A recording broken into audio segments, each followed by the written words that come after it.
Ya, memang di masa pandemi ini memaksa kita untuk memutar otak untuk Betul. mencari dana tambahan untuk memenuhi kebutuhan keluarga. Dan banyak sekali masyarakat yang saat ini memanfaatkan peluang bisnis sehari-hari. Jadi yang biasanya bintar masak itu jadi punya bisnis kuliner. Tapi karena saat ini pandemi banyak sekali bisnis yang beralih ke ranah digital atau kita kenal dengan online shop yang berakibatkan toko-toko tuh biasanya sepi pembeli karena orang lebih enak membeli secara online. Betul sekali. Nah, tapi juga dengan pembelian online ini banyak juga yang bisa dijual sebenarnya. Salah satunya adalah makanan berupa kue-kuean. Nah, ini rekan kita sudah ada di Pasar Jatinegara yang juga siap untuk menceritakan bagaimana penjualannya di masa pandemi ini. Iya, apakah mengalami penurunan atau peningkatan ya? Betul sekali. Langsung saja kita sapa Disa Amora.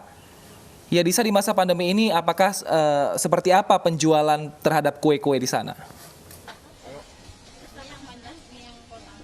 Ya, Wilson dan Deta, di masa pandemi COVID-19 ini tentu berimbas kepada sektor UMKM.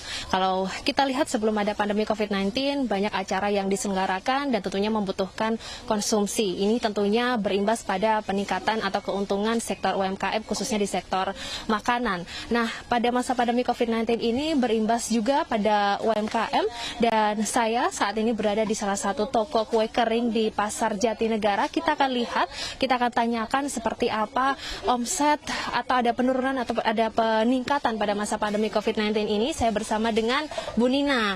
Ya, ini Bu Nina adalah sebagai penjual di toko kue kering ini. Bu Nina bisa sedikit cerita bagaimana penjualan pada masa pandemi ini?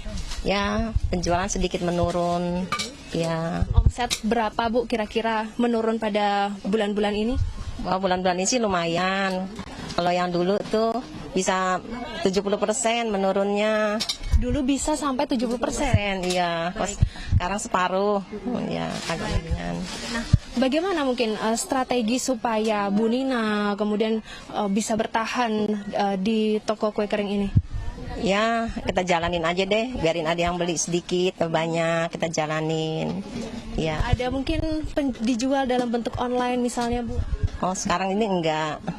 Masih Seperti apa mungkin strateginya? Apakah mengeluarkan produk-produk yang paling disukai oleh pelanggan misalnya? Oh iya, pasti yang orang-orang suka, pelanggan suka kita keluarkan lebih banyak mungkin.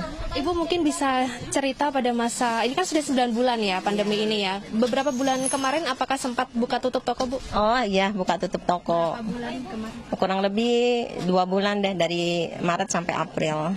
Lalu bagaimana pada saat itu penurunannya? Apakah drastis atau seperti apa? Drastis itu, 70% menurun yang itu. Oke. Kalau masa pandemi COVID-19 ini bagaimana geliat pembeli? Apakah mereka tetap membeli dengan jumlah banyak atau sama atau seperti apa? Oh, lebih sedikit dia belinya. Biasanya beli sekilo, dia beli seperempat, dia beli setengah kilo gitu. Jika tidak laku bagaimana ini kue atau jajanan di sini, Bu? Oh, kalau nggak laku gimana ya? Paling ya dibuang lah, habis gimana? Kan nggak bisa dimakan lagi. Baik.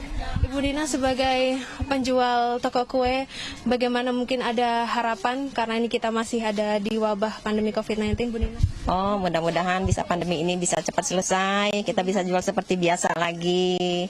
Baik, terima kasih Bu Nina atas partisipasinya ya. Terima kasih sudah bergabung dengan Anyus TV. Ya, demikian Deta dan juga Wilson. Tadi kami juga sempat melihat atau bertanya ke sejumlah toko di Pasar Jatinegara ini dan mereka juga mengatakan hal yang serupa. Ada memang strategi-strategi yang dilakukan. Kalau di toko-toko lain ini ada yang menjual melalui online, kemudian juga ada yang memberikan promo-promo khusus kepada para pelanggan.